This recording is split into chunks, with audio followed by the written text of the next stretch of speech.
Excellent. Donc on n'a pas beaucoup de contacts, j'espère qu'on va commencer à en avoir plus. Et ce qui est un peu étrange, parce qu'on a plus de contacts avec les anglophones parfois qui ne s'intéressent pas du tout au Québec, mais qui sont plus proches de chez nous, au centre-ville, McGill et Concordia. Donc c'est un peu étrange, mais c'est comme ça. Et donc, moi je travaille depuis longtemps sur une question qui est qui est universelle, mais en même temps qui a intéressé aussi la sociologie, l'histoire, l'anthropologie, et aussi évidemment la psychiatrie, la psychologie, et la question de la folie. Qu'est-ce que ça veut dire être fou? C'est une question, un débat universel, un débat très complexe, mais on va essayer de voir de quoi il s'agit concrètement, vraiment, de quoi ils sont faits les fous qu'on appelle fous, ou qu'on devrait peut-être appeler fous. On va discuter de ça tout à l'heure. Il y a 2 semaines et demie à peu près de ça, en fait, le 3 février, à côté de l'UQAM, à la station Berry-UQAM, un itinérant qui s'appelait Alain Maglior a été abattu par la police. Et je vous raconte la situation, parce que mon idée, c'est d'étudier les situations de folie dans leur cadre, et pas seulement dans un diagnostic psychiatrique qui est posé par un spécialiste, où la personne est complètement enlevée de son contexte. Et cet itinérant-là fait une crise psychotique, il prend un marteau, et il menace des passants dans la rue, il menace des commerçants, et les commerçants ne l'ont pas frappé, les passants non plus, ils ont appelé la police pour que le problème soit réglé. Il y a 2 policiers qui arrivent, 4, 8, 10, 2 autopatrouilles, et il y a une altercation qui apparaît, et un auto de patrouille fonce sur la personne pour le neutraliser. Curieuse façon de le faire. C'est une façon, je vous appelle quelqu'un qui est en délire, avec un marteau d'un côté, d'un autre côté, vous savez, 10 policiers formés, armés, et 3 autopatrouilles. Donc voilà le rapport de force, je vous dis plus rien. Comment ça s'est fini? Ça a fini avec l'itinérant avec 4 balles dans la poitrine, pas une dans la tête ou dans la jambe, non, 4 dans la poitrine. Et 7 de ces policiers-là sont amenés à l'urgence psychiatrique en choc nerveux. Alors, on peut se poser la question, qui est le fou dans tout ça? Quand vous regardez ça, comment ça se passe?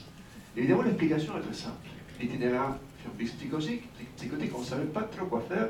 Les passants n'ont pas frappé la personne, les commerçants non plus. Les policiers qui sont formés pour maîtriser quelqu'un qui fait une crise qui est violent, ils ont abattu des 4 balles dans la poitrine. On saura jamais ce qui s'est passé, comme il arrive souvent quand on fait un rapport, on ne connaît plus rien. Mais ce n'est pas le seul cas. Si c'était un événement exceptionnel, bon, ça peut arriver. Mais c'est quelque chose qui est récurrent. La folie nous renvoie à quelque chose qui est danger, à quelque chose qui est spectaculaire, à quelque chose qui nous inquiète plus que toute autre chose. Et ça, c'est quand même intéressant. Mais pas tout le monde réagit de la même façon devant les fous. Si vous avez un voisin, par exemple, un voisin qui sort avec un marteau, il crie après vous, est-ce que vous allez sortir un revolver et de faire 4 tirs sur la poitrine? Vous allez faire ça dans un état civil? Si c'est ça, je ne voudrais pas habiter près de chez vous. Donc, mais la réaction est quand même disproportionnée, mais elle s'explique pour des raisons parfois emblématiques. Les fous, c'est en soi un personnage qui est dangereux, duquel il faut avoir peur, et il faut en faire quelque chose. Mais vous avez des cas qui sont tout à fait différents. Vous avez entendu parler de l'affaire Guy Turcotte, ce cardiologue de 35 ans qui tue ses 2 enfants, je pense de 3 et 5 ans, au couteau. Il faut le faire. Hein. Et alors, ce n'est pas un itinérant, c'est quelqu'un qui a une carrière prisée, prestigieuse. Ce n'est pas n'importe qui est cardiologue. Ce n'est pas quelqu'un qui a des antécédents psychiatriques. Aucun, 0. Alors, il est jugé, il est déclaré non responsable avec un diagnostic de troubles d'adaptation à une humeur dépressive. Dans la littérature, il n'y a personne dans l'histoire avec ce diagnostic qui a, ne serait-ce que craché sur quelqu'un. Donc la violence n'a absolument rien à voir. J'ai un étudiant qui a fait son mémoire là-dessus. Il n'y a aucun lien entre les deux, mais ça fonctionne. S'il y a plus de danger qu'un diabétique tous ses enfants que quelqu'un qui a un problème de trouble d'adaptation. Donc ça vous dit un petit peu la chose. Mais ça, vous dites quelqu'un est fou, vous dites quelqu'un a un diagnostic de bipolarité. Ici, près de Lévis, il y a eu aussi un cas, il y a 4 ou 5 semaines, je pense, Martin Godin, un éleveur de chiens, qui a été aussi infirmier auprès des personnes handicapées, qui a tué sa femme, le nouveau copain de sa femme et ses 2 enfants à lui. À Saint-Isidore, je pense que c'est la région. Et encore une fois, on a trouvé quelques diagnostics de bipolarité chez lui. Mais encore une fois, les bipolaires ne tuent pas l'enfant, les enfants, leurs conjointes et les nouveaux conjoints de 50 ans. Donc, et il y a quelque chose à remettre en question. Mais tout ça, ça fonctionne. C'est-à-dire, quand vous prenez les journaux et vous lisez, par exemple, quelqu'un a frappé sa femme, l'individu serait dépressif, ça fait du sens. Mais si vous avez dit, par exemple, un monsieur a tué sa femme, il était diabétique, vous dites, mais c'est quoi le rapport? Et pourtant, les diabétiques sont plus dangereux statistiquement que les gens qui font des dépressions. Donc il faut, mais ça, c'est absolument impossible d'entendre. Vous pouvez les dire, vous pouvez les chiffrer, et ça ne fonctionne pas. Donc l'idée d'aujourd'hui, c'est de voir de quoi il affecte vraiment la folie qui existe réellement, concrètement. Notamment, on va prendre l'île de Montréal, pour toutes sortes de raisons. C'est un environnement qui est écologiquement prêt à accueillir des gens qui ont toutes sortes de problèmes. C'est la ville où il y a l'indice de pauvreté le plus important au Québec. Et tous les problèmes sont là, à Montréal. Donc pour les sociologues, malheureusement, c'est un bon terrain. Mais je voudrais, parce que je vais vous montrer beaucoup de chiffres, beaucoup de graphiques, mais en quelque sorte, vous montrer un petit peu la philosophie qui existe un peu derrière l'intervention que je veux faire. Il y a trois petites phrases que je voulais vous mentionner avant de commencer avec l'exposé en tant que tel. Et Michel Foucault, dans son travail classique de l'histoire de la folie, il disait quelque chose qui est très, très banal, si vous voulez. L'internement désigne un événement décisif, le moment où la folie est perçue sur l'horizon social de la pauvreté, de l'incapacité au travail et de l'impossibilité de s'intégrer au groupe. C'est le moment où elle commence à former texte avec les problèmes de la cité. Il nous parle de la folie moderne, la folie de la modernité, là où elle nous dérange, elle nous pose problème. Et ça n'a pas changé. Aujourd'hui, les gens qui ont des problèmes de santé mentale graves, ce qu'on appelle dans les rapports gouvernementaux des troubles sévères et persistants, sont pauvres, ne travaillent presque pas, et ont des problèmes pour s'intégrer au groupe. Donc ces trois problèmes-là sont là, ils caractérisent pas seulement les fous, d'autres catégories de personnes aussi, mais ils sont toujours là. Donc les fous, peu importe comment on va les définir, on va essayer quelques définitions plus tard, forment texte avec les problèmes de la cité. Ils causent problème et ils ont des problèmes. Deuxièmement, Foucault nous disait quelque chose de très classique, c'est-à-dire que la folie n'existe que dans une société. Il n'y a pas de fous isolés. Il n'y a pas de cerveau dans un cerveau vocal, on peut trouver une schizophrénie quelque part dans telle ou telle région du cerveau. Il n'y a pas d'individu sans société. C'est une absurdité à la fois logique et anthropologique. Donc si on veut étudier la folie de manière un peu plus complexe, il faut l'étudier là où il se manifeste, là où il pose problème. Pas seulement à la personne, mais aux autres. Et je ne suis pas constructiviste, pour moi la folie existe et pour moi elle pose problème. Donc il faut les comprendre. Mais quel type de problème et qu'est-ce qu'on fait avec, c'est un peu les deux questions sur lesquelles je vais essayer de travailler. Et troisièmement, il y a un romancier que j'aime beaucoup, qui s'appelle John Katzenbach, qui a écrit entre autres l'histoire des fous, où les personnages, c'est un thriller, où le personnage principal c'est un psychotique, qui retourne à son ancien asile après la désinstitutionnalisation. Et justement, quand il n'est pas catégorisé comme fou, c'est un peu perdu. Même quand il n'entend pas de voix, lui-même ne se reconnaît pas, et les autres ne le reconnaissent pas non plus. Donc parfois la catégorie des fous fait société au sens où on sait qui est la personne, et la personne se trouve quelque part, plutôt que dans un néant. Donc, mais on va essayer de voir que dans la folie, la plupart des personnes ne sont pas folles. Et ça pose un problème. Il faudrait changer un petit peu le terme. Et je vais faire de manière un petit peu rapide tout petit historique très, très rapide des années 60 jusqu'à maintenant. Vous savez que jusqu'à la fin des années 60, au Québec, il y avait des asiles. Qu'est-ce qu'on faisait avec les fous? On les mettait à des asiles. Il y avait Saint-Michel et Saint-Jean-des-Dieux à Montréal, Saint-Michel-Archange ici à Québec, des asiles qui hébergeaient à peu près entre 5 000 et 6 000 personnes. Alors dans les asiles, on ne trouvait pas que des gens qui déliraient, qui avaient des problèmes de santé mentale, on trouvait des gens qui étaient épileptiques, des gens qui avaient nulle part où aller, des gens qui étaient pauvres, qui n'avaient pas de famille, des gens qui avaient quelques difformités physiques, des gens qui étaient des nains, par exemple. C'était toute une série de toute une population étrange qu'on ramassait ensemble parce qu'il n'y avait pas de place dans leur société. Et on appelait ça fou. Avec la désinstitutionnalisation qui commence dans les années 60, de manière, pas seulement au Québec, un peu partout dans le monde, on commence à trouver cette manière de traiter les fous ou de s'en occuper, entre guillemets, en quelque sorte intolérable. Et les fous commencent à sortir de la communauté. on commence à voir ce qu'on a enfermé, on commence à les voir devant nous. Alors à ce moment-là, on avait un certain optimisme, on pensait que les fous, il y avait des médicaments dans les années 50, vous avez des premiers antipsychotiques efficaces, et des premiers antidépresseurs efficaces, commence en 52, 53, on les cessait à peu près partout en Occident et ça fonctionne. Comme toute thérapie nouvelle, quand vous regardez les dossiers médicaux, ça fonctionne presque à 70%. Donc les gens commencent à sortir et on pense aussi qu'il y a toute une idéologie très forte par rapport à la communauté. La communauté va répondre maintenant de ces gens-là qui sont affaiblis, qui sont différents, etc. Or, les fous dans la cité, ils dérangent. Les fous, enfin, qui sont libérés, c'est pas vrai qu'on les aime, c'est pas vrai qu'on veut les aider, c'est pas vrai qu'il y a des services pour eux. Donc les fous dans la cité commencent à devenir encore plus pauvres, encore plus maltraités, et on ne sait plus quoi faire. À un moment donné, on se rend compte que ce qu'on pensait, c'est ouvrir les assises et laisser les gens sortir, et ça on aurait trouvé un certain nombre des institutions intermédiaires pour prendre en charge ces gens-là, pour les aider, mais ça n'a pas été le cas. Alors, qu'est-ce qui arrive quel est le seul service qui est ouvert 24 heures sur 24, 7 jours sur 7, quand quelqu'un a des problèmes ou pose problème? C'est la police. Donc, qui prend en charge les fonctions, les contraintes de l'asile? C'est la police dans la rue. Donc, à partir des années 70, il y a un rapport très dur de la Commission de réforme du droit du Canada qui va dire que les fous sont dans les prisons, de plus en plus. Et ces gens-là n'ont rien à faire dans les prisons. Ces gens-là doivent être guéris, traités, peu importe, mais ils ne sont pas des délinquants, donc il faut les amener ailleurs. Donc il y a à ce moment-là ces problèmes qui sont relativement nouveaux. On ne veut pas réenfermer qui que ce soit, on ne veut pas que ces personnes-là aillent en prison, mais ils sont là. Et ils sont encore là. Alors qu'est-ce qu'on fait?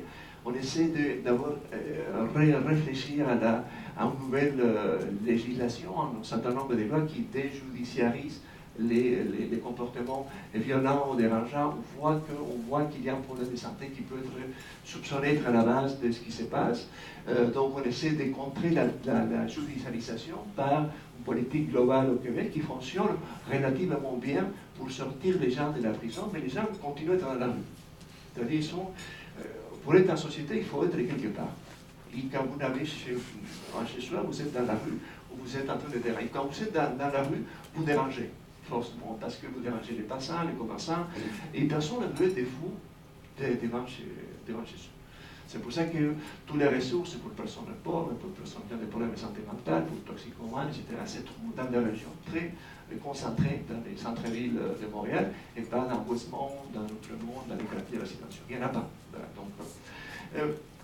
donc, à un moment donné, presque dans les années 2000, on se rend compte, il y a un certain nombre de sociologues qui discutent aussi avec les autorités publiques, qu'il y a quelque chose qu'on pourrait appeler une vulnérabilité, une conflictualité psychosociale chronique, qui est là et qu'on ne va pas régler avec des médicaments psychiatriques.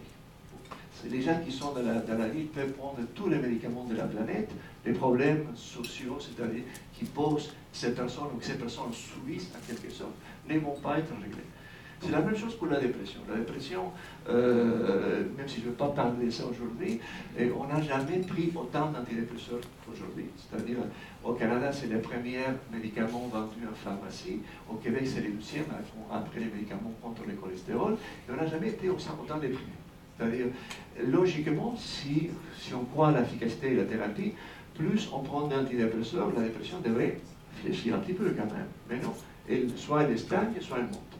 Donc il y a quelque chose qui ne fonctionne pas. C'est-à-dire, soit ce n'est pas les bons remèdes, soit il faudrait ajouter autre chose. Avec les problèmes graves et persistants, avec la vraie folie, la logique est à peu près la même. Les gens peuvent prendre des médicaments, et parfois ça peut aider, parfois ça n'aide pas, mais les problèmes en tant que tel n'est pas réglé. Si vous avez des problèmes de santé mentale graves, et vous n'avez pas d'argent, vous n'avez pas de famille, et vous êtes seul, vous allez être un problème pour tout le monde. Soit c'est la prison qui va vous attendre, soit on va vous mettre 4 balles dans la poitrine, comme c'est arrivé à quelqu'un, soit vous allez devenir un itinérant et faire un peu la tournée de la ville jusqu'à que vous allez mourir. Vous savez que les itinérants ont une espérance de vie entre 10 et 15 années moins que la moyenne de personnes. Donc, peu importe la période historique, et je dirais peu importe le pays, et les fous de la cité, d'abord, n'est pas nécessairement fou, il n'est pas principalement fou, et encore moins, il n'est pas seulement fou. il y a d'autres problèmes qui viennent avec. Et pas tous ces problèmes-là découlent de la folie en tant que telle. Et la folie civile est toujours en situation, c'est-à-dire est imbriquée avec la folie sociale. C'est très compliqué même quand vous avez un diagnostic de schizophrène pur et dur, il y en a très peu de diagnostics qui sont très caractérisés. Et vous avez des problèmes de comportement, les problèmes moraux, les problèmes de déviance, les problèmes de tout ce qui est social et moral qui entoure des comportements qui sont reliés à des troubles de santé mentale graves et persistants, sont entremêlés de telle façon qu'il est très difficile de savoir qu'est-ce qui relève du mental pathologique ou du social problématique. En général, ces choses-là sont tellement imbriquées que si on les sépare, on brise les phénomènes en tant que tels. Donc l'idée, c'est on peut les séparer pour l'étudier, mais il faut les remettre ensemble quand on veut régler le problème. Une chose, c'est analyser, on essaie de la recherche, mais quand on veut régler un problème, il faut restituer toutes les dimensions qui sont problématiques dans les mêmes phénomènes.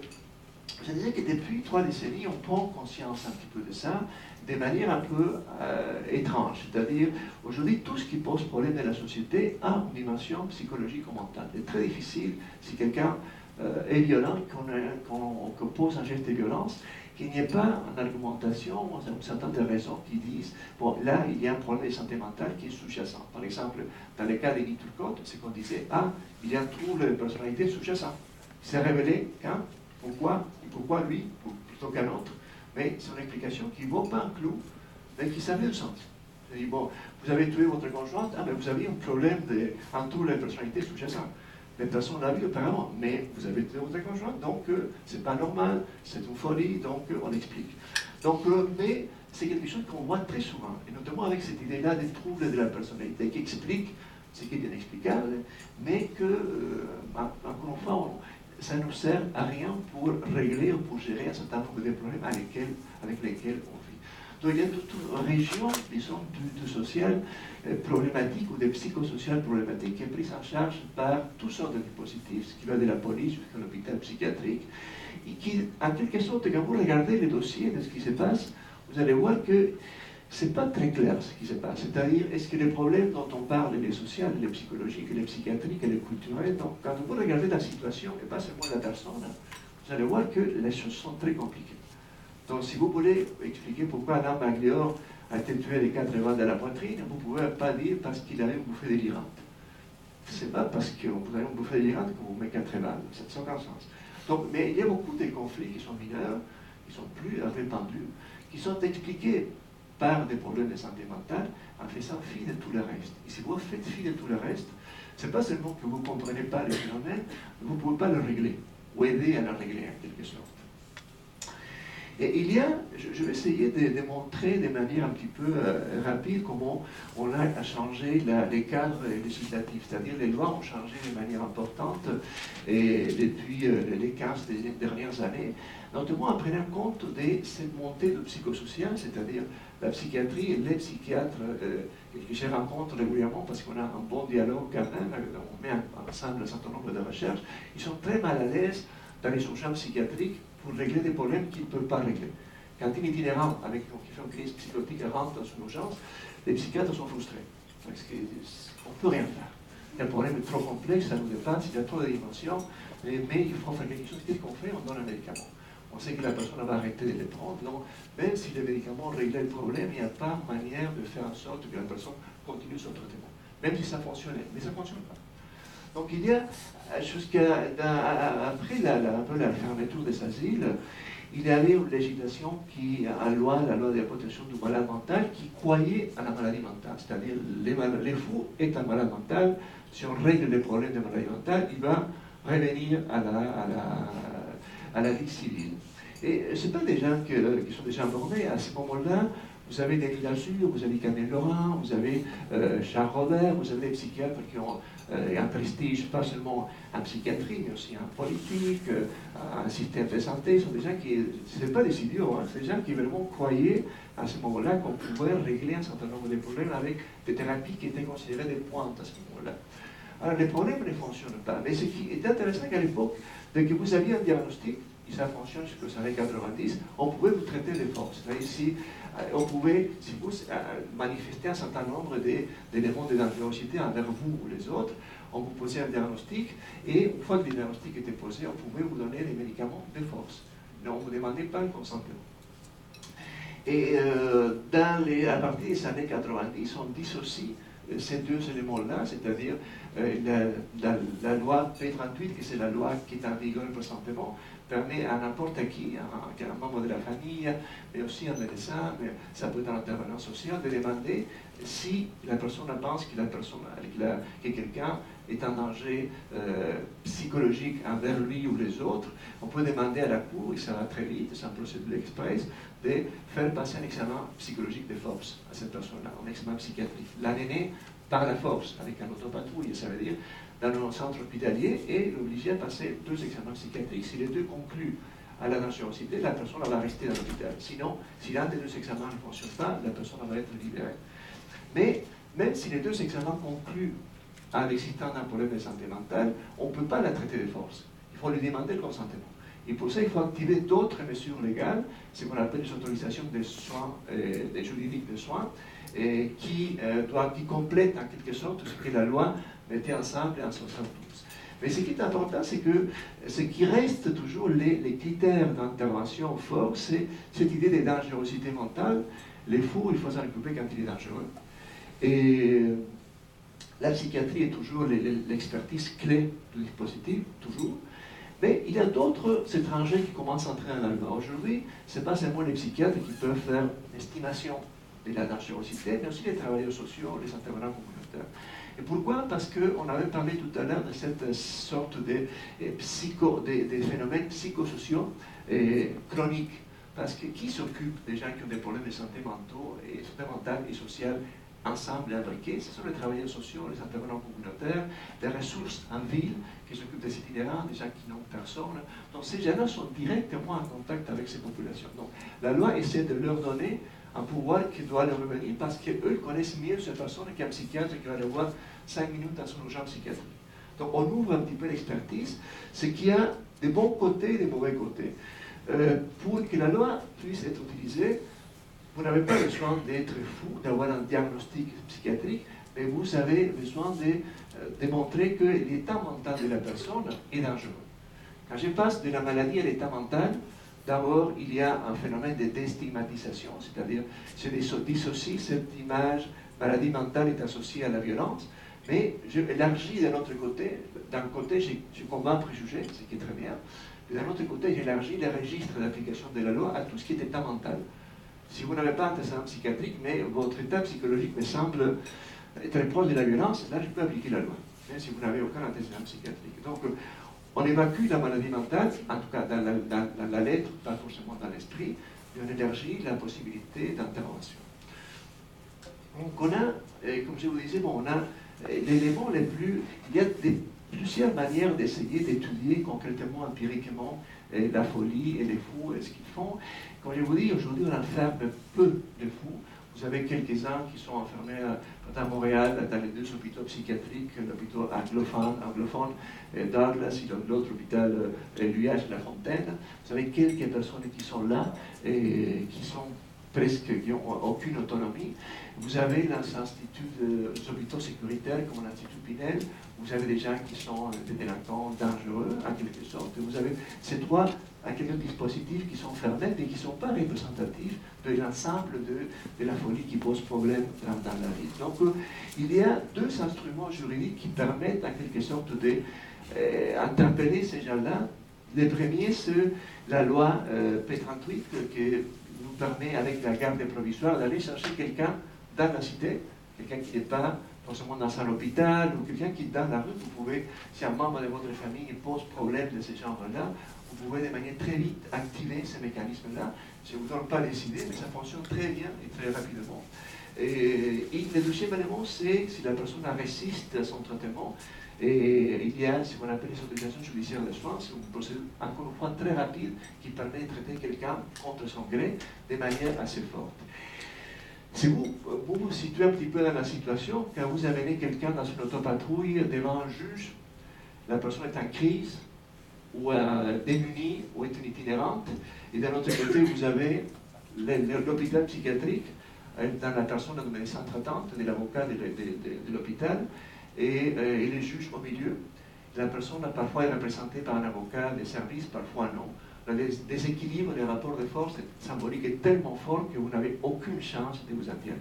C'est-à-dire les sentences sont à 98% pour les traitements de force. Donc il n'y a presque pas de chance. Les droits sont là, mais il n'y a pas de manière concrète de les activer parce que, par exemple, les deux parties dans la loi ont la possibilité de présenter une expertise psychiatrique. Alors, comment on fait un itinérant pour payer les $1000 qui coûte un psychiatre pour venir ça n'a aucun sens. Donc, il y a seulement 3% des dossiers qui ont une expertise psychiatrique, une contre-expertise psychiatrique. Donc, sous papier, c'est bien, mais dans la pratique, ça ne fonctionne pas. En général, il y a une moyenne de 400 demandes qui sont faites à Montréal, mais c'est comme dans les cas des diagnostics. Vous avez pour chaque diagnostic qui est posé, il y a toute une série de ce que les psychiatres appellent des états sous-syndromiques, c'est-à-dire des états qui sont proches du diagnostic et qui sont là. Mais ce type de requêtes qui demandent à la Cour d'évaluer quelqu'un de force parce que ces personnes-là présentent un danger pour elles-mêmes ou pour autrui, nous donne un petit peu les noyaux durs de la chose. Ça nous permet de maîtriser un petit peu les noyaux durs de ce qu'on appelle la folie. C'est un peu les gens qui étaient dans l'asile, mais un peu les gens qui sont les plus représentatifs de ce qui est problématique. De quoi on se plaint? De quoi on se plaint des institutions, les familles, les commerçants, les passants, la police, qui sont les gens qui sont dans la ville, qui posent problème, et ces problèmes-là sont reliés en théorie à un problème de santé mentale. Donc ce qui est intéressant, c'est que cette procédure est très, très, très efficace. 97% des dossiers sont acceptés. Donc ça marche. Vous présentez une requête et le juge va dire presque souvent oui. Et si on voit où est-ce qu'on fait cette requête-là, c'est-à-dire c'est qu'à la portée du public, c'est dans les CLSC, on remplit les formulaires pour activer ces mécanismes-là. Et l'autre partie importante sont les ressources communautaires. Les ressources communautaires dans les centres-villes de Montréal sont très actives, notamment la nuit, et ils doivent régler des problèmes d'alcoolisme, de toxicomanie, de violences, des crises. Alors, l'une des manières de faire, c'est rapidement remplir une requête, si quelqu'un devient dangereux, la police vient les chercher, on va dans un centre hospitalier, on pose un diagnostic, et la personne va rester là 96 heures au moins pour qu'il soit évalué. Ce qui est intéressant, c'est qui demande qu'on fasse quelque chose. À l'époque des asiles, on disait la plupart des personnes qui veulent envoyer quelqu'un à l'asile, c'est la famille. Ça n'a pas changé. C'est-à-dire, aujourd'hui, 3/4 des personnes qui demandent l'application de la loi P38, c'est-à-dire la requête en dangerosité mentale, pour parler un peu rapidement, ce sont 3/4 des fois, c'est les familles, et le reste, important, c'est les intervenants sociaux. Et ça nous montre déjà la composition de cette population-là. 3/4 de ces personnes-là ont encore des liens avec une famille et qui tient à faire quelque chose. En général, les familles sont à bout de boulot, on n'en peut plus. Et l'autre groupe significatif, ce sont des gens qui sont déjà au bout du boulot. Des gens qui n'ont personne, des gens dont personne ne s'en occupe, et qui posent beaucoup de problèmes. Ce sont les gens qui mobilisent tout le temps la police, par exemple les soirs, la nuit au centre-ville. C'est une population pure et dure qui a toutes sortes de problèmes, et pas seulement des problèmes de santé mentale. Mais cette donnée de la famille est encore, depuis les années 50, les principales demandeurs de services psychiatriques. C'est quand même quelque chose. C'est-à-dire, ce n'est pas l'État qui va chercher les fous, c'est les familles qui ne peuvent plus, qui vont en quelque sorte demander à l'État, si vous voulez, de prendre en charge ces personnes-là de manière psychiatrique. Donc, je dis ça parce que ce n'est pas une question de... C'est une question sociale plus large. C'est-à-dire, si les familles ont recours à ce type de système, il faut se poser des questions un peu plus larges que des questions simplement par rapport aux institutions.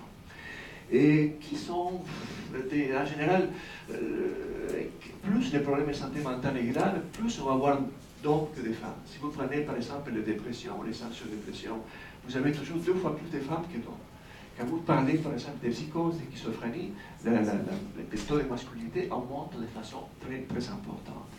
Si on essaie de croiser un petit peu l'âge et le sexe, on voit un petit peu l'évolution. C'est-à-dire, il y a des hommes qui sont plutôt jeunes, la ligne bleue c'est les hommes, et les femmes, ils sont, à partir notamment, les taux de diagnostic et d'interpellation augmentent un petit peu avec l'âge. Donc il y a un tableau qui est relativement classique. Dans les bouquins d'histoire, quand on voit les asiles, c'est à peu près quelque chose qui est semblable. Mais quand on regarde les dossiers d'autorisation judiciaire de soins, c'est-à-dire les dossiers pour lesquels on essaie d'obliger quelqu'un à prendre son médicament, que la personne refuse, on voit que là, la partition est très nette. Donc plus vous avez un dossier psychiatrique épais, plus vous avez un certain nombre de diagnostics cumulatifs pendant des années, plus le portrait est toujours le même.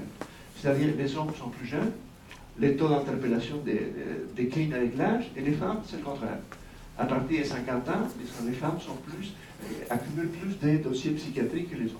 Donc en quelque sorte, c'est une inversion qui est relativement classique. Si on regarde qui sont ces gens-là selon leur dossier, il y a très peu de gens qui ont un dossier judiciaire, donc qui ont déjà eu des démêlés de la justice. Et maintenant, quand on va voir la composition de tout ça, on voit que c'est un groupe très particulier où il n'y a presque pas d'épisodes psychotiques ou de délires. Donc les gens qui sont vraiment dangereux et problématiques ne sont pas aussi fous que l'image qu'on se fait de la folie. Et la plupart, c'est-à-dire tout le reste, environ presque 90% n'ont pas d'antécédent de démêlés avec la justice. Par rapport aux antécédents psychiatriques, la situation est bien différente, mais c'est à peu près moitié-moitié. Ce qui nous allume en quelque sorte des lumières par rapport à les rôles que ce type de dispositif peut jouer pour introduire quelqu'un dans une carrière psychiatrique. La moitié des gens qui sont interpellés par la loi P38 n'ont jamais vu un psychiatre. Mais ils vont commencer à les voir. Vous regardez l'âge, ça commence et ça s'intensifie. Et donc ça c'est très important. C'est-à-dire si vous avez un certain nombre de problèmes dans l'adolescence ou plus loin, et vous commencez à voir un psychiatre, vous allez le voir souvent. En général, il n'y a pas un seul rendez-vous, alors un rendez-vous amène un autre, un pilule amène un autre, et vous commencez justement à devenir, c'est pas une règle, mais il y a énormément de travaux de l'école de Chicago qui ont montré ce type quels sont les quartiers de Montréal qui sont les plus investis? Et évidemment, ce sont les quartiers du centre-ville. J'ai mis ça par CLSC, territoire de CLSC. Ici, c'est les deux CLSC qui ont le plus de requêtes à la fois de la loi P38 et de l'association judiciaire de soins. Et c'est curieux parce que les CLSC des Faubourgs, c'est une zone centre-ville sud qui est très pauvre. Mais le plateau Mont-Royal, c'est pas si pauvre que ça. Donc vous avez le plateau est-ouest, c'est pas la même chose. Alors la question, c'est qu'on se posait, mais pourquoi il y a tellement de fous et pourquoi il y a cette dissociation entre pauvreté et folie qu'habituellement on la trouve ensemble. Donc on a commencé à réfléchir un petit peu sur la question. Et quand on regarde un peu sur l'île de Montréal, pour voir un petit peu les territoires du CLSC, du C3S, pardon, j'avance, que vous voyez, c'est un peu comme les chandails nordiques, mais inversés, un peu, c'est ça ici. La caractéristique qu'on voit, c'est qu'il y a beaucoup de pauvreté matérielle, c'est la zone rouge, mais combinée à beaucoup de solitude. Et c'est ça la combinaison un peu explosive qui fait qu'on retrouve plus de fous ici qu'ailleurs. Évidemment, il y a un biais très fort, c'est-à-dire dans cette zone-là, on retrouve là tous les services pour les personnes qui ont des problèmes de santé mentale, toxicomanie, itinérance, etc. Il y a un biais très fort. Mais en même temps, ces gens-là habitent tout seuls, en appartement tout petit, délabré, etc. Donc la combinaison entre pauvreté matérielle et sociale, c'est quelque chose d'explosif par rapport à ce type de tableau. Donc on peut être fou, mais si on est pauvre et seul, ça n'aide pas beaucoup. Et si on regarde un peu les chandails de Nordique, encore une fois, mais en grand, si on entre dans la zone de Montréal où il y a le plus de demandes d'évaluation psychiatrique, où il y a plus de fous civils proportionnellement à la population qu'ailleurs, et on regarde un petit peu les quartiers, on voit que dans les plateaux de Montréal, qui sont plutôt des classes moyennes modernes, et les facteurs qui sautent un petit peu aux yeux, c'est la frange ici bleu pâle, qui c'est ce qu'on appelle la défavorisation sociale. C'est une discussion avec le démographe, c'est le fait que les gens habitent tout seuls. Ça ne veut pas dire que si vous habitez seul, que c'est mauvais. Il y a beaucoup de gens qui habitent seuls, ils sont très contents, il n'y a aucun problème avec ça. Dans la ville de Montréal, 40% des ménages sont composés d'une seule personne, c'est une tendance dans les métropoles un peu partout. Mais quand ça c'est combiné avec l'isolement, quand vous êtes seul, mais quand vous habitez seul, mais vous êtes seul, vous n'avez pas personne à appeler si vous avez un problème, là, ça devient problématique. Et quand on regarde les dossiers des personnes qui sont ici, on voit que ce sont des personnes qui n'ont pas forcément des problèmes de pauvreté importants, mais qui n'ont pas aucun ami. Donc, personne à appeler si quelque chose ne va pas. Et quand vous commencez à crier tout seul dans votre appartement, on appelle la police. Donc il n'y a personne d'autre qui peut dire, ah, non, il y a personne qui peut donner d'autres renseignements sur vous. Donc quand on regarde un petit peu les deux territoires ou arrondissements où il y a la concentration la plus forte, ce qui ressort de manière très claire, c'est un peu cette couleur mauve, un peu ici, c'est la combinaison entre défavorisation sociale et matérielle.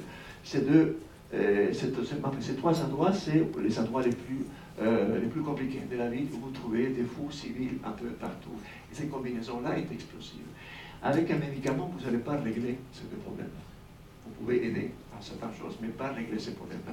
Donc, peu importe les médicaments qu'on va donner, ces gens-là sont là, sont très mal et vont continuer à être mal. Donc, ce type de problèmes vont devenir chroniques. Et encore une fois, pour ne pas tomber dans un biais classique, ce n'est pas seulement dans ces quartiers que la folie va mal, tout va mal. Si vous mettez, par exemple, encore une fois, dans les chandails de Nordique, ces trois immenses, vous comparez la zone la plus pauvre et la plus riche, les femmes vont vivre 4 ans de plus, les hommes 7 ans de plus, comparativement, et ils vont se suicider 2 fois plus, le plus pauvre que le plus riche. Et quand on parle des années de vie perdues potentielles, c'est le double dans un quartier pauvre et dans un quartier riche. Donc, il y a une cohérence totale, ce n'est pas seulement pour la folie, c'est pour tout le reste. Donc, si vous habitez ici, vous allez mourir 7 ans avant qu'ils vous habitent ici. Et il n'y a même pas une station de métro entre les deux. C'est très proche. On n'est pas en Afrique, on n'est pas en Congo, on est à Montréal, au Québec. Et si on regarde un petit peu les domiciles des personnes qui ont été soumises au processus des traitements forcés, ce qui se prend énormément, c'est la quantité de sans-abri. Il y a 20% de ces personnes qui sont dans la rue à ce moment précis, au moment où les psychiatres essaient de lui donner un médicament dont la personne refuse. Et après, dans les quartiers qui sont les plus pauvres, vous avez une concentration plus forte. Donc la proportion d'itinérants sont là, et ça varie selon la façon de les mesurer, entre 20 et 35%. C'est quelque chose que ça. Il y a quelques problèmes méthodologiques, mais le minimum, chez minimum, c'est 19%. Donc, encore une fois, c'est un problème. L'itinérant peut être fou, mais s'il est itinérant aussi, il faut faire quelque chose d'autre. Si je vais essayer parce que le temps file un petit peu, comme je le disais, bon, qu'est-ce qu'on fait avec la folie au sens où, si je dis, les diagnostics, ce n'est pas le seul indicateur de ce qui ne passe pas. C'est pour ça que j'ai donné l'exemple d'Alain Magliore au début. Si vous dites quelqu'un a reçu 4 balles dans la poitrine parce qu'il a fait une bouffée délirante, ce n'est pas une explication très intelligente. Si vous dites Guy Turcotte a tué ses 2 enfants au couteau parce qu'il a fait un trouble d'adaptation avec une humeur dépressive, ce n'est pas très intelligent, ça ne fonctionne pas. Donc, ce qu'on a fait dans chaque dossier, ils sont particuliers, on a évalué à peu près 700 dossiers, on a sorti les diagnostics psychiatriques, on a mis à côté, et on a essayé de lire tout ce qui est problématique, la situation en tant que telle. C'est-à-dire, Alain Magliore, il posait problème à qui dans la rue quand elle criait avec un marteau. Donc, on essaie de voir de quelle manière la folie s'est manifestée de façon empirique, de façon directe, concrète dans la rue. Et quand on regarde ça, quand on enlève les explications psychiatriques, les diagnostics, on voit qu'on a un univers qui est composé de vulnérabilités très fortes, des problèmes de santé mentale, oui, ça existe, et des conflits.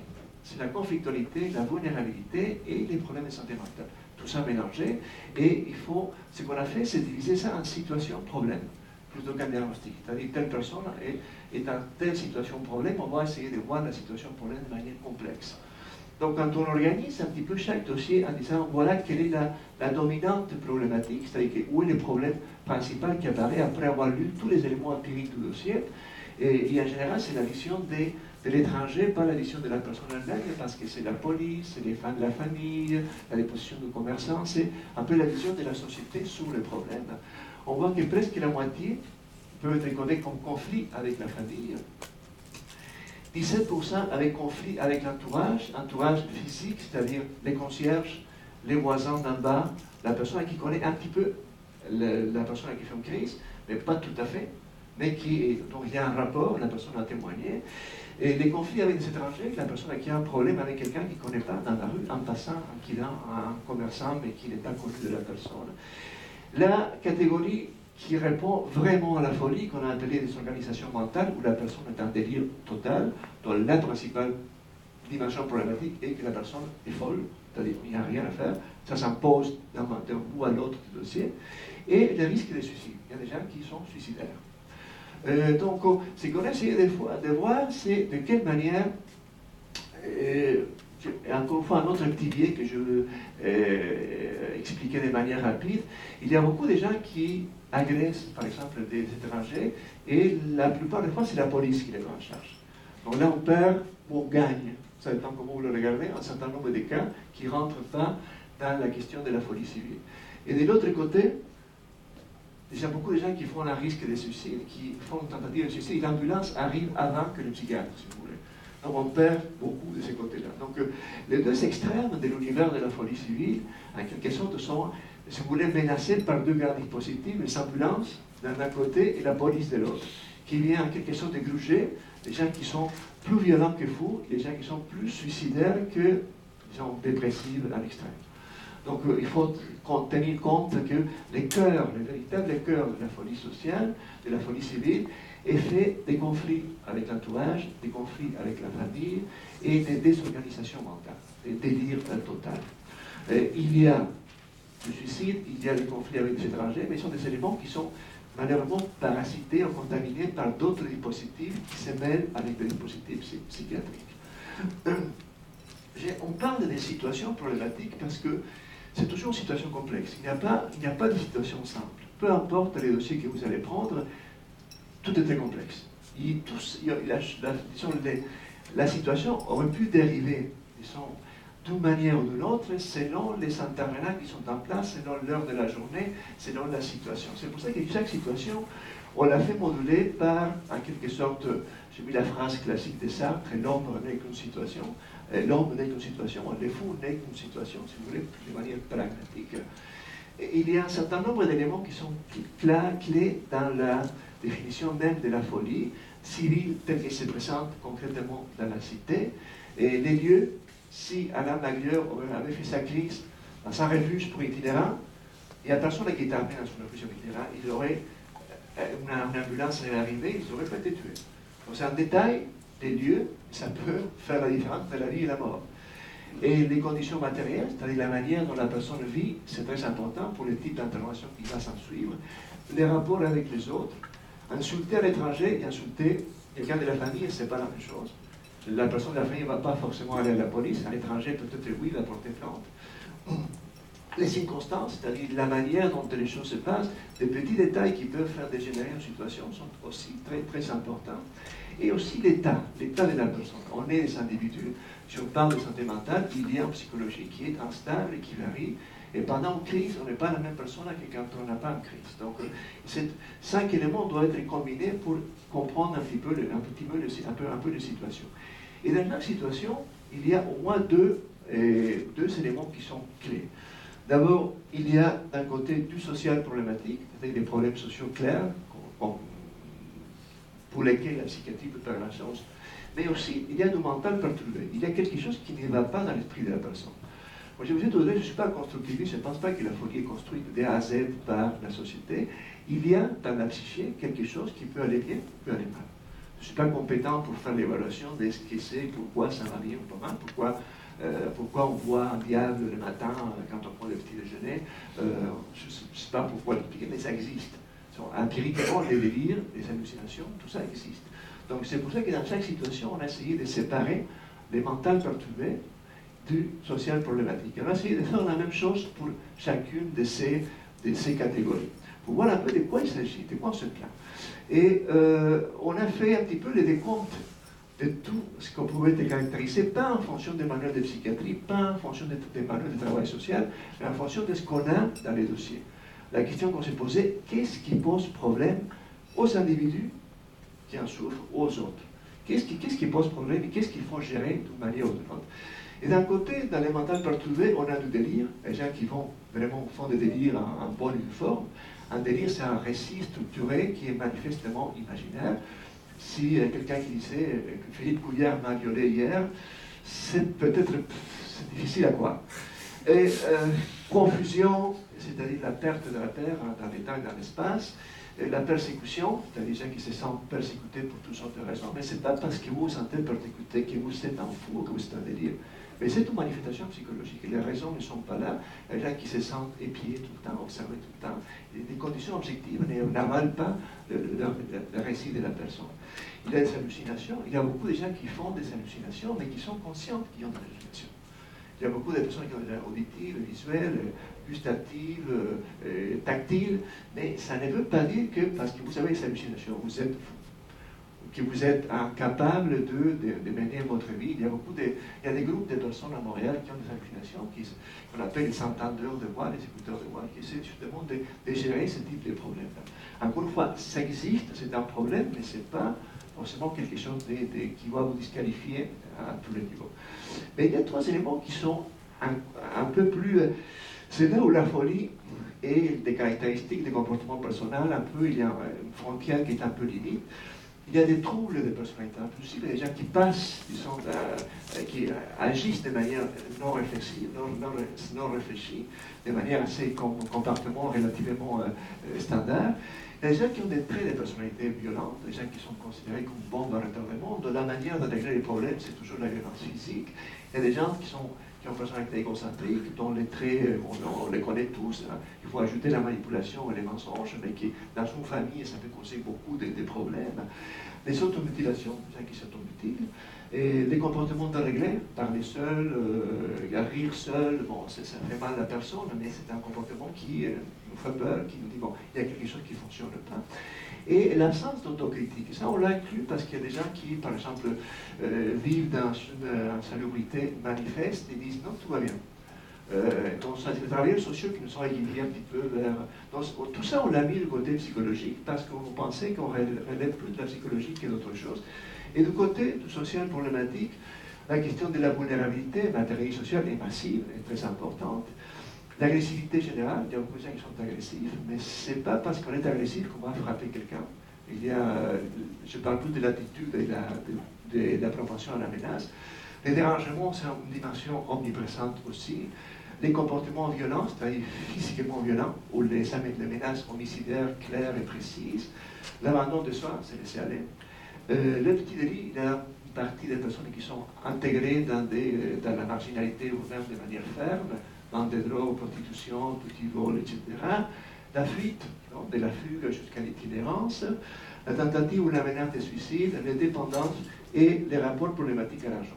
Évidemment, il n'y en a pas beaucoup de gens qui ont des rapports problématiques à l'argent parce que pour avoir des problèmes d'argent, il faut en avoir. Ce n'est pas tout le monde qui en a. En général, il n'y en a pas. Donc, on a essayé, une fois qu'on a construit nos catégories, on a essayé de voir quelle est la proportion de ces catégories par type de conflit. Si on regarde dans les dossiers qu'on avait classifiés comme des organisations mentales, que c'est la figure emblématique de la folie, s'il faut trouver les fous, ils se trouvent là, dans cette catégorie-là. Mais cette catégorie-là ne représente que 10% des dossiers. Donc les vrais fous, les fous qu'on lit dans les romans, et même que les serial killers que vous trouvez dans les séries américaines, c'est pas partout dans les prisons, vous les trouvez dans certains quartiers très sécurisés, c'est une minorité. C'est 11% des personnes là, 12%. Là, oui, vous avez toutes les caractéristiques de la folie. Dans 60% des dossiers, vous avez un délire clair et précis, donc, et vous avez beaucoup de confusions. Les gens ne sont pas seulement délirants, mais confus. Les gens se sentent persécutés, il y a des comportements déréglés beaucoup, il y a des hallucinations, parfois un peu moins, mais la charge psychopathologique des psychiatres est forte. Donc là, on peut dire que la folie explique ce qui se passe de manière forte. Mais on est dans 10%. Donc il faut voir tout le reste. Si on regarde la dimension sociale problématique de ces personnes-là, celles-là sont vraiment très vulnérables, non pas en dessous, elles sont seules. Et parfois elles sont agressives et menacent, mais de manière verbale. Et il n'y a presque pas de passage à l'acte comme tel, et ces gens-là dérangent. Donc socialement, les problèmes qu'elles posent, c'est ça. Je vais laisser un petit peu la question de l'âge, mais quand on regarde un peu le support social, on voit que les femmes folles sont mieux soutenues que les hommes fous. Pour toutes sortes de raisons. pour des raisons démographiques, les femmes vivent plus que les hommes, mais aussi parce que les femmes sont plus aidantes naturelles que les hommes.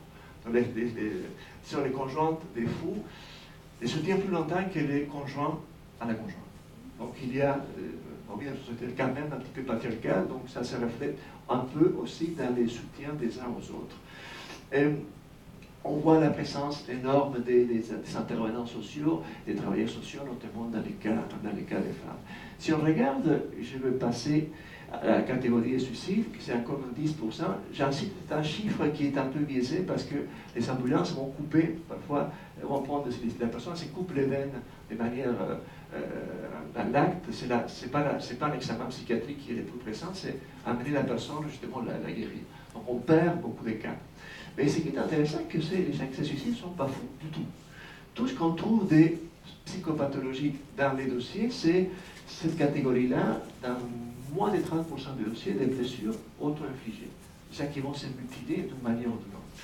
Mais pas pour le reste. Il y a un peu de confusion, il y a un peu de délire de type mélancolique, mais il n'y a pas la chose. Donc on ne peut pas dire que ces personnes-là sont des fous. La dimension mentale n'est pas très sophistiquée. Si on regarde, par exemple, la dimension sociale, bon, elle est problématique, elle est claire, les gens veulent se suicider, il faut faire quelque chose, il faut mobiliser des dispositifs, des parents, etc. Il y a des gens qui se laissent mourir, tout simplement qui disent rien, mais qui se laissent mourir, qui ne mangent pas. Et ces gens-là n'ont pas un sou, ils sont à la veille de se faire mettre à la porte. Ils ne peuvent pas payer leur loyer. La situation est dramatique, peu importe de la manière dont on la regarde. Mais ces gens-là n'ont pas des problèmes de santé mentale graves. Encore une fois, ça nous pose des questions par rapport à la folie. Et quand on regarde un petit peu la présence des proches, on voit qu'ils sont bien plus proches que dans l'autre catégorie. Quelqu'un qui veut se suicider, c'est quelqu'un qui en général se dit en retrait, qui ne cause pas de problèmes et qui rejette les autres plutôt qu'être rejeté par les autres. Alors, ces gens-là veulent être seuls, veulent avoir la paix. Ils rejettent la famille, et la famille veut aider, mais ils ne veulent pas être aidés. Dans le cas des fous de la première catégorie, c'est le contraire. La famille en a marre, elle n'en peut plus, elle est fatiguée, épuisée, donc ce sont les intervenants sociaux qui vont s'en occuper. Donc les deux sont isolés, mais pour des raisons différentes. Eux, ils ne veulent rien savoir, les autres, en quelque sorte, sont rejetés par leur famille et par tout le monde. L'autre catégorie qui est intéressante, c'est les conflits avec l'entourage, c'est-à-dire où la personne s'engueule de manière systématique avec les voisins, avec les co-résidents, si on habite dans un centre de personnes âgées, par exemple. Là, on voit une caractéristique très importante, c'est la confusion. La moitié des dossiers vont nous parler pas forcément d'Alzheimer, mais de confusion. Ces gens-là sont perdus. Ils ne délirent pas forcément, mais ils sont perdus. Ils savent pas si c'est le matin, le soir, à quelle heure il faut manger, où est-ce que j'ai mis mes médicaments. C'est ce type de problème-là. On peut l'appeler folie peut-être, mais encore une fois, il y a cette idée-là d'absence d'autocritique. Les gens vont dire tout va bien. On a mon appartement dans un état lamentable, mais tout va bien. La personne est très malade physiquement, elle dit non, mais je ne souffre pas, je me débrouille, je ne veux pas aller à l'hôpital. Ceux-là sont physiquement les plus malades de tous les groupes qu'on a vus. Et les délires, il y en a un peu, 20%, c'est pas énorme, mais des délires qui sont soft, c'est-à-dire les gens vivent dans un rêve relativement, c'est pas des délires très actifs, c'est des gens qui, quand on les pose des questions plusieurs fois, oui, j'ai telle idée, on nous raconte des histoires, mais encore une fois, dans cette catégorie-là, la moyenne d'âge est de 10 ans supérieure à toutes les autres. On trouve des personnes plus âgées ici que dans d'autres catégories. La vulnérabilité matérielle et sociale est très forte, mais aussi la vulnérabilité physique. Ces gens-là sont plus malades physiquement que tous les autres. Elles dérangent constamment, ils appellent tout le monde, ils frappent les portes de tout le monde, ils ne sont pas agressives, mais ils dérangent. C'est quelqu'un qui, dans un étage, peut déranger à tous les voisins, dans les commerçants, dans la rue, etc. C'est des gens qui ne sont pas méchantes, mais qui perdent la mémoire, etc., qui sont là. La principale caractéristique de ces groupes-là, c'est qu'ils sont confus et dérangeants.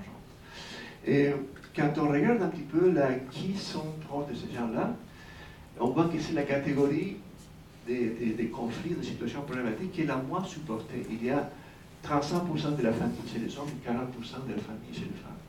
Il y a une question d'âge aussi. Plus on est vieux, plus la famille soit en a marre de nous, soit ils sont morts. Mais il y a quand même, c'est des gens qui sont sur le plan du contact quotidien difficile à endurer, si vous voulez. C'est-à-dire qui dérangent, qui sont parfois les dossiers de vie sont insupportables, ça rappelle 100 fois par jour quelqu'un dedans. C'est des gens qui sont dans la vie quotidienne et difficile. Mais encore une fois, est-ce que c'est de la folie, oui ou non? C'est une discussion qu'on devrait avoir. Et les deux autres catégories, par exemple, je vais laisser un petit peu la question du conflit avec les questions démographiques. Les conflits avec les étrangers, c'est l'endroit où on trouve les plus hauts taux de casier judiciaire. Là, on est dans la dimension mentale, ces gens-là sont tout à fait sur terre. Il n'y a pas beaucoup de délire. Et quand il y en a, c'est des délires militaires, des délires qui ont rapport à des armes de feu, à des tueries, des délires un peu américains, en quelque sorte. Et la caractéristique principale, c'est la personnalité violente. Ces gens-là sont décrites, 5 minutes, sont décrites comme des personnes violentes. Peu importe la situation, la manière de régler ces problèmes, c'est par la force. Et là, on peut dire, oui, ces gens-là sont dangereux. Il y a beaucoup d'armes, beaucoup de bâtons, il y a un certain nombre d'éléments qui sont dangereux, qui font peur un peu. Mais est-ce qu'on peut dire que ces gens-là, c'est des fous? Est-ce qu'on peut dire qu'entrer des personnalités violentes, c'est un problème de santé mentale? C'est une discussion qu'on voudrait avoir. Mais pour la psychiatrie, oui, pour toutes sortes de raisons. Pour la criminologie, oui. Mais est-ce que la violence conjugale, on peut l'expliquer par une dimension psychologique? Donc, il n'y a personne qui est coupable. Je frappe ma femme, c'est pas ma faute, j'ai un trouble de personnalité, désolé, je m'excuse. Donc, il y a quelque chose à travailler là-dessus. L'idée des troubles de personnalité, c'est une idée qui est une idée reçue en psychiatrie, mais que nous, en tant que sociologues, on devrait remettre un petit peu en question. La dimension sociale problématique, ces gens-là frappent les autres, il y a des comportements violents dont la plupart sont judiciarisés, c'est pour ça que 75% de ces personnes-là ont un casier judiciaire, et ces gens-là commettent des délits, pas des gros délits, mais des petits délits. Et ces gens-là sont moins vulnérables que les autres, c'est-à-dire qui peuvent se débrouiller très bien, qui arrivent à payer leur loyer, qui ne sont pas déprimés. C'est gens qui ont du tonus, si vous voulez, citoyen, ils se débrouillent très bien, ils sont violents. Et quand vous le disiez aussi, est-ce que j'ai affaire à un fou ici, ou quelqu'un qui se débrouille bien malgré tout? Donc, des gens qui prennent beaucoup plus de drogue dure que les autres. Donc voilà, on est dans un profil que j'ai de la difficulté associée avec les problèmes de santé mentale. Et la catégorie la plus nombreuse, je vais passer un peu vite, c'est la catégorie des conflits avec la famille. C'est gens qui ont encore un rapport avec les conjoints, la conjointe, les enfants, les grands-parents. Et là, encore une fois, la dimension psychologique est quand même pas très étoffée. Vous avez cette idée-là d'être très des personnalités impulsives. La personne va dépenser tout l'argent, va parfois discuter jusqu'à 3 heures du matin, va pas réfléchir dans ses gestes, va parfois dire, bon là, j'ai frappé quelqu'un, mais après, il n'y a pas de blessures comme telles, mais c'est des manières de relationner qui sont invivables. On ne peut pas vivre peut-être tous les jours avec une personne comme ça, mais encore une fois, est-ce que c'est la folie, l'élément fondamental? Donc vous voyez qu'il y a quand même 25% d'éléments qui peuvent étoffer la dimension de psychologique pathologique. Et quand on regarde la dimension du social problématique, et là c'est la plus large, vous avez de tout. Pourquoi? Parce que ces gens-là sont encore dans la vie.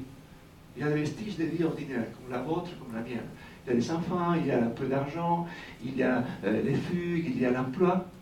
C'est une nouveauté, c'est la seule catégorie. 8% des dossiers nous parlent d'emploi. Pour les autres personnes, l'emploi, c'est un rêve, quelque chose qui n'est plus à l'horizon des possibilités. Ici, au moins 8% des dossiers ont des problèmes d'emploi. Donc là, on est dans des fous, entre guillemets, qui sont plus proches de nous. Donc la plupart des catégories interpellées par la loi, c'est des gens qui sont, je ne dis pas tout à fait comme nous, parce qu'ils ont beaucoup de problèmes, mais qui encore, il y a des liens avec les enfants, les conjoints, la famille, sont un pied dans la vie ordinaire. Donc, est-ce qu'on peut, je vais finir avec ça, est-ce qu'on peut dire que les fous sont agressifs, ils sont violents en fonction de ce qu'on a vu? Et si on place, en fonction de l'incidence des comportements violents, toutes les catégories qu'on a vues, on va voir qu'il y a deux catégories. Plus la personne est vulnérable, moins la personne est violente. Plus vous voulez vous tuer, moins vous faites du mal aux autres. Vous voulez pouvoir personne, de toute façon, c'est très difficile de croiser quelqu'un. Plus vous êtes fou de manière classique, plus vous avez des délires, des hallucinations, des persécutions, c'est vous la victime, pas les autres. Plus vous êtes envahi par la maladie mentale au sens classique du terme, plus vous êtes inhibé de faire mal autrui. Ça veut dire qu'il y a des cas où les choses sont différentes, mais statistiquement sont minoritaires. plus vous êtes un petit peu en forme, plus vous dérangez les autres. Vous êtes dérangé, c'est pas très violent, mais c'est une interaction qui, dans les quotidiens, ça peut être un peu moins agréable. Et après, toute la dimension de la famille, où il y a certaines conflictualités. Conflictualité, ça ne veut pas dire forcément violence. Peut-être 10 ou 20% de ces dossiers-là, la violence est importante. Mais là où on trouve, oui, de la violence, c'est dans la catégorie conflit avec les étrangers. Et c'est la catégorie où il y a les moins de délire, les moins d'hallucination, les moins de persécution. Et les plus un peu, quelque sorte, le portrait classique du délinquant marginal qui essaie de se débrouiller, disons, dans sa vie d'une façon un petit peu différente. Donc, encore une fois, est-ce qu'il y a lieu de tirer 4 balles dans la poitrine quand quelqu'un délire parce qu'on a peur qu'il nous tue? Je pense qu'empiriquement, on ne peut pas dire ça. Il faudrait trouver d'autres avenus parce qu'en général, les gens qui ont toute leur tête sont les gens les plus dangereux. Si on veut jouer à la dangerosité, ce n'est pas ma préoccupation, mais si on veut jouer à ça, quand la personne garde toute sa tête, il faut faire attention. Donc, voilà, je vais conclure comme ça.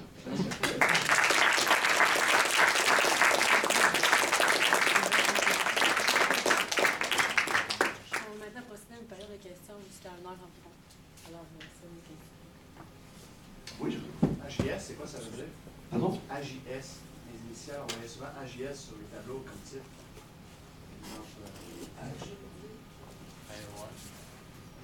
HIS. AJS. Ah, c'est autorisation judiciaire de soins, oui.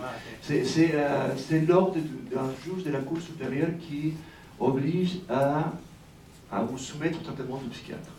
C'est-à-dire, on vous oblige à vous piquer avec un antipsychotique, même si vous savez, depuis longtemps, parce que vous prenez un antipsychotique pendant en moyenne 25 ans, que ça vous rend plus grand, que ça vous empêche de dormir, c'est pour ça que quand vous regardez le dossier, le médicament vient avec la liste des médicaments contre les effets secondaires. Donc, ça veut dire que le médicament n'est pas... Il y a des raisons pour dire je ne veux pas le médicament parce que ça me rend la vie encore plus difficile. Donc, c'est l'argument des personnes. Oui. Est-ce que vous trouvez qu'il y a une contradiction dans le fait que souvent on attribue au patient ou à la personne qui a un problème de santé mentale la responsabilité de se traiter ou de trouver une solution à son problème? Quelqu'un de bipolaire, ben, tu sais, il faut qu'il se traite lui-même, il faut qu'il suive une thérapie ou peu importe que ce soit psychologique ou médical. Mais que quand ces personnes-là commettent des actes criminels ou commettent des dommages à d'autres personnes sur le plan de la responsabilité civile, on leur dit, mais écoutez, c'est pas une personne douée de raison, donc on ne peut pas lui attribuer le fardeau de payer ou de... On les rend un peu irresponsables de leurs actes, alors qu'on leur a dit tout le temps, mais t'as un problème, gère-le, on leur attribue la responsabilité de gérer. Est-ce que vous trouvez qu'il n'y a pas une contradiction dans le système? Tout à fait, mais c'est un conflit d'expertise en général. Les psychiatres, par exemple, si vous regardez, je m'éloigne un petit peu du sujet, mais ça peut être très clair, à l'Institut Pinel, il y a 2 groupes de criminologues, psychiatres et cliniciens qui vont dire les pédophiles sont des malades et d'autres sont vraiment des sadiques ou des pervers. Il y en a 2 groupes, des gens qui vont travailler sur un peu des modèles un peu psychocliniques qui vont dire que la personne ne peut pas s'empêcher de faire ce qu'elle fait. Donc elle n'est pas responsable. Mais dans les mêmes instituts, il y a d'autres psychiatres qui vont dire non, justement, c'est quelqu'un qui s'en fout, qui fait ce qu'il a à faire, et la seule façon d'empêcher qu'il fasse ce qu'il a à faire, c'est de lui mettre des bâtons dans les roues. Ce n'est pas en thérapie, c'est d'empêcher concrètement d'aller jusqu'au bout. La question n'est pas réglée. La question n'est pas réglée. Mais vous pouvez être certain que quelqu'un qui a un délire ou un trouble bipolaire, ce n'est pas un risque en soi. Je sais que je disais un peu à la blague, si vous êtes diabétique, vous êtes plus dangereux que si vous êtes schizophrène ou les autres. En général, les gens qui sont en prison n'ont pas la plupart des problèmes de santé mentale. Mais il y a cette catégorie un peu étrange, la catégorie des troubles de la personnalité. Là où la personne a toute sa tête, mais un peu les séries policières, Dexter par exemple, un trouble de la personnalité, un psychopathe. Et est-ce que le psychopathe est responsable ou pas?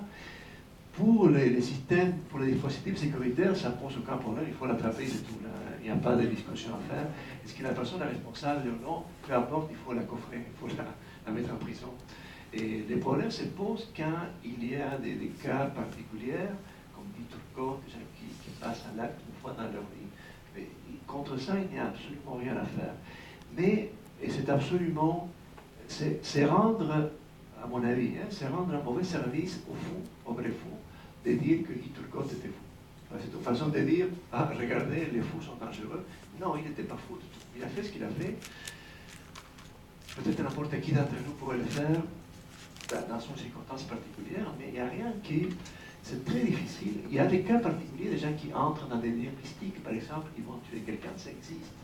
C'est une minorité parmi les gens qui le disent. Mais c'est pour ça que c'est la justice qui va trancher et pas les psychiatres. En général, il y a des psychiatres de côté qui disent le contraire. Mais il n'y a pas de bonnes manières de trancher ça.